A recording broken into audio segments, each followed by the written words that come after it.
Um, I've never had that happen to me over a course of a lifetime where I've not been able to forgive, but I have. It does take time to forgive. Like what I'm saying is, eventually, I've been able to get over it. I don't have any hard feelings towards anybody in my past. That doesn't mean I haven't wanted to at times in those situations, go after my own scenario of what vengeance would look like. But it's a choice, and so I keep choosing whether I feel like it or not. It's not a feeling; it's a choice.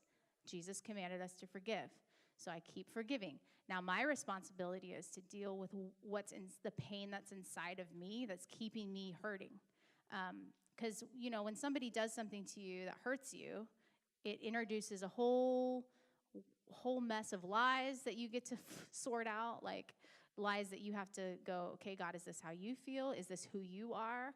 If it's especially if it's anybody in the church or if it's a spiritual authority, I mean, that's very hurtful when people do stuff that disappoints you. So I'm not saying it's not a process, but I do believe it's a choice, and I do believe that God will meet you in that choice and help you through it. There are so many people that I just never thought I'd be able to forgive. Like, God, I don't think I'm ever going to be able to forgive that person. And I can tell you that I have been able to forgive every single person. That doesn't mean I trust everybody. That doesn't mean I believe them. Doesn't mean I give them access to me. But they don't get to control my level of forgiveness. You know what I mean? Because forgiveness it's for them, but it's also for you. It's for you. Because they might have moved on. They might not even know that you're a prisoner of your own pain and your own unforgiveness. Who's it affecting? It's affecting you. So I do believe that if we want to have authority in God, we have to submit to God, and we have to do what God asks us to do, which is what? He asks us to forgive. He asks us to live a lifestyle of character, of integrity. He asks us even to not think bad about people. He cares about all that stuff.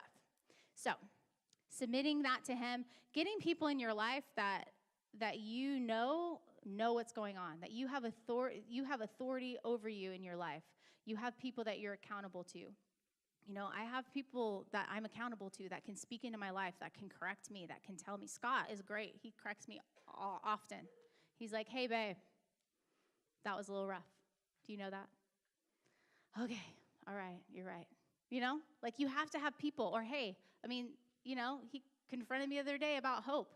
Hey, I feel like you're not hoping in this area of your life. I feel like you've given up hope in this area of your life. Like, we have to have people that call our blind spots out, and that we are accountable to, and that we can correct us and direct us. It's really important. So, and I think it's important to the Lord too. And really, it's a protection for you too, because I'll just read this paragraph. If we only do what those in leadership over our lives tell us to do when we agree with them, it's not called submission, but rather doing our own thing. We must invite leadership into our lives and learn to trust them more than we trust ourselves. Otherwise, if we ever become deceived in an area, the only way to find a way out of our deception is to trust someone else more than we trust ourselves. The very nature of deception is that we do not know we are deceived. If we know we're deceived, then it's not called deception, it's called stupidity. And I like that he put in here, you shouldn't follow leaders who don't have good fruit.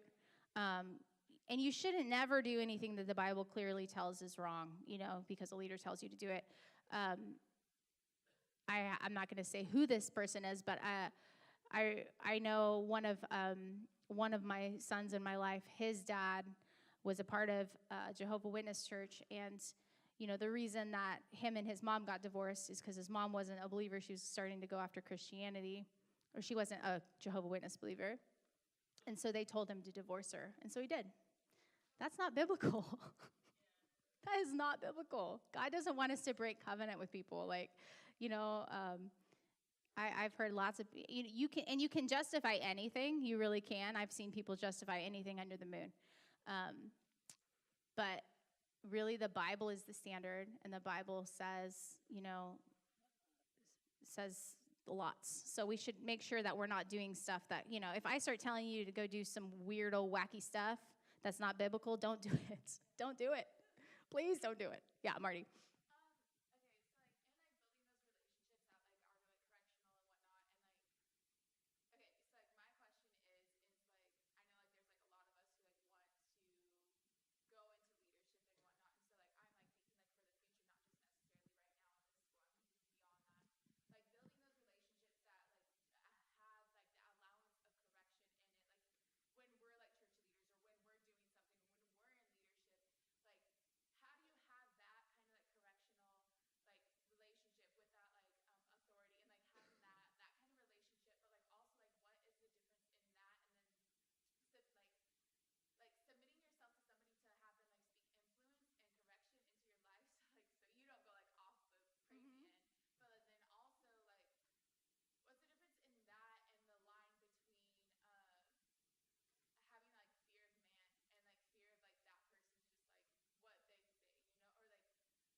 Totally. Um, Great question. Huge question.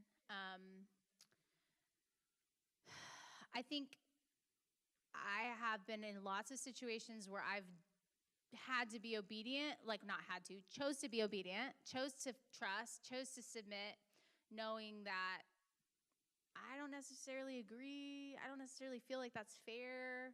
I don't know that you actually have all the information, but chose to do it anyway, knowing like God's going to bless me because I'm choosing to be honoring and submitting rather than do my own thing. Like me and Scott got on No Dating Rules our first year, 2 months into school. And man, I wanted to quit school. Man, I did. I was so mad. And, Chris didn't even tell me. He had my second-year pastor tell me. I'm like, you can't even tell me? You're supposed to be like a dad to me. You're like, everything was getting triggered. All my dad issues, all my authority issues. And I had to go, I don't feel like this is fair. I don't think you understand. I don't know that you know my heart, blah, blah, blah. You're judging me, blah, blah, blah, blah, blah. And I had to go, you know what? I'm going to choose to trust. I'm going to choose this trust that he sees something that I don't see. And I'm going to choose to trust that even if it was just Chris, even if it was just him being judgmental and controlling, I'm going to be blessed by submitting to him because he's a dad in my life. And he is somebody that I've given permission to speak into my life. And so, there's been several instances like that where we have rearranged our whole life based on, a father or a mother saying, hey. Now, we've also had times where we've gone, we're not really feeling what you're feeling. This is what we're feeling. And I think part of that's learning how to be an adult in an adult relationship. Like, I'm not a child anymore. So I don't want somebody to like necessarily tell me what to do, but I do want to hear their concerns and I do want their input. And if I have an idea that's different than theirs, I'm gonna see what they think about it. Does that make sense? So it's not necessarily about control. It's about having other people to bring wisdom into your life and to bring influence into your life. But if you can only like be in relationship when you agree, then there's a problem. Because you have to have that. You have to have people come in and go, hey, do you see this? Like, you need some help. Like, if I didn't have that character, just that demand on my character, that year I would probably not have been successful in ministry. I really do believe that. Because that year I grew in character. And that year I had to choose to trust somebody besides myself, which were two things that I was really sucky at. Yeah. So Hebrews 13:17. Obey your leaders and submit to them, for they keep watch over your souls as those who will give an account. Let them do this with joy and not with grief, for this would be unprofitable for you. So this is really true. I mean, I've been in leadership a really long time. I've run with a lot of leaders. Really, like, a real leader is going to take the people that are in their life and who they're over, like, like you guys, like, I really care about how your character is, how your life is, how your hearts are. Like, I actually genuinely care. I really do. I promise you that. And I want you to be successful. And so, like, most leaders have, that would be the heart that you would want a leader if I was having a leader, I would want them to be before me. So I know the leaders we're running with in this house are so for you guys. They really, really are. And trust never feels easy. It never feels, yay, I get to trust you with my heart. Like, that never is like a, wow, I'm so excited. I get to be vulnerable and tell you this I've never told anybody else in my life. Nobody ever enjoys that. But it's amazing, amazing, amazing for you. So anybody have any questions about any of that? Eric, do you have a question? Just a stretch. Adrian? Sorry? Awesome. That's so great. That's awesome. Good for you. Are you weird? No, I think that's exciting that you're that way. I mean, probably because that's what you're craving in your life, I bet. I bet you need more of that. Yeah. I mean, it is exciting to be seen and to be known and to be invested in. Like, that is exciting. It's just not always easy to share those deep places, for me at least. I'm glad that is for you. I love your authenticity. Just go for it, Adrian. Yeah. Yes. Sorry. I can't see you. Who it is. What? I didn't call on you, Reese. I said Adrian.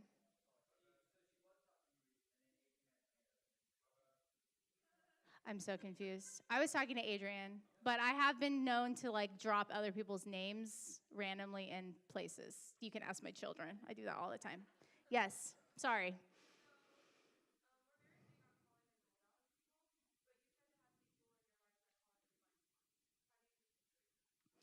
Well, I'm talking about more about leaders, or I have friends though that tell me, like, I'm not. Me and Scott we're submitted to one another. He calls stuff out in me all the time, and I have other friends, that speak into my life and that we sharpen each other and that we call the gold out of each other. But so I do think that you should have brothers and sisters. Well, like, if you're a guy, you should have guys. If you're a girl, you should have girls that are really knowing what's going on in your life, that are speaking in your life. But I think it says something if you can't also have fathers and mothers in your life, because it's a different type of relationship. You know what I mean?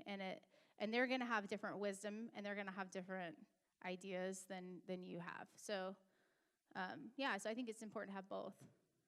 Yeah. Hmm.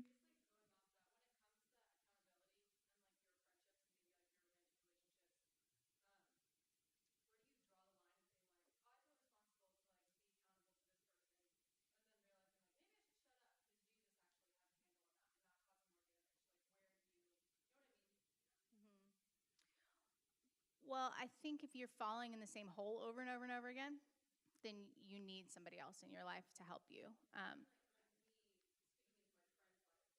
Or if they're falling in the same hole over and over again, I think you need to go, I've had this conversation with you 10 times, and I'm done. Like, there's something about the same conversation over and over and over again that's finally like, I have given you my input like 20 times. You have done nothing with it. I am so sick of this conversation. So almost sometimes at a place in a friendship, you have to have a conversation about just like, hey, wow, I just feel like, man, you're just not moving forward in this area. We keep talking about this. What can what do you need to do? But I won't work harder on somebody else's problem. Like, I can't work harder on their problem than they're willing to work. So some of it might be for you to decide, like, what you need to do in that situation, you know?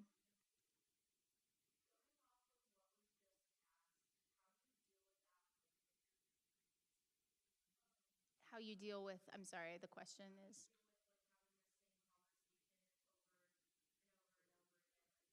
like, you're having the conversation with them and they're not changing, or they're having the conversation with you and you're not changing?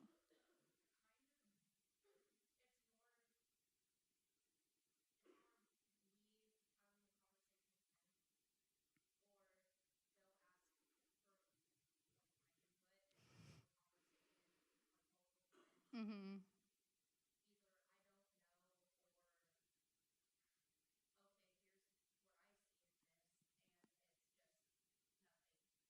Mm-hmm.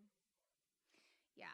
Sometimes having somebody else like know the specifics and speaking into that, like your revival pastor, like, hey, this keeps happening with my family, like that would be a very specific, you know, kind of custom tools that they could probably give you.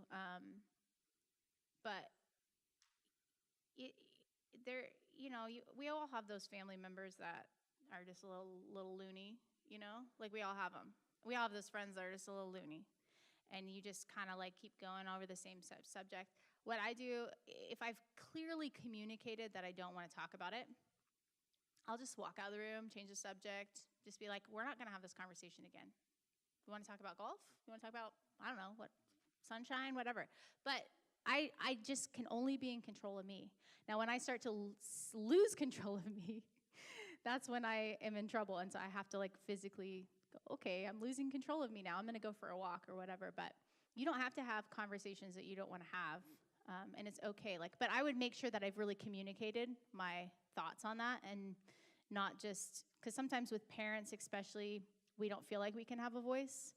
And so, like, I remember that feeling of, like, being in my late 20s, and we got a new dog. We have 4 dogs now.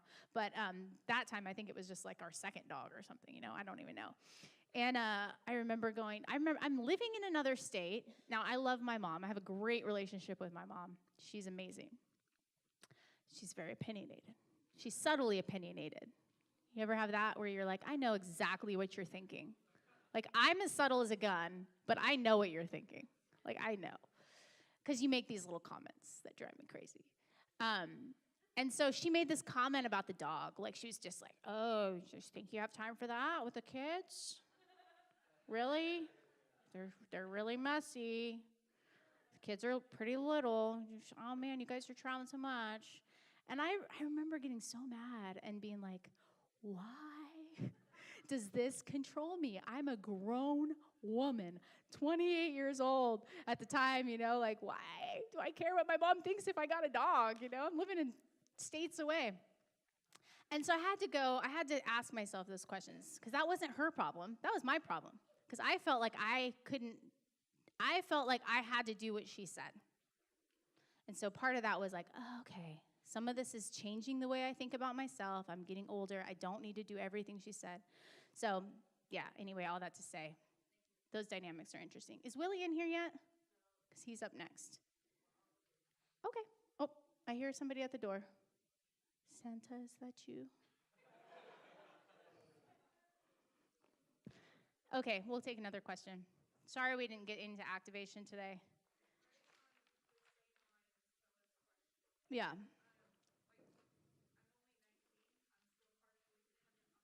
Yep.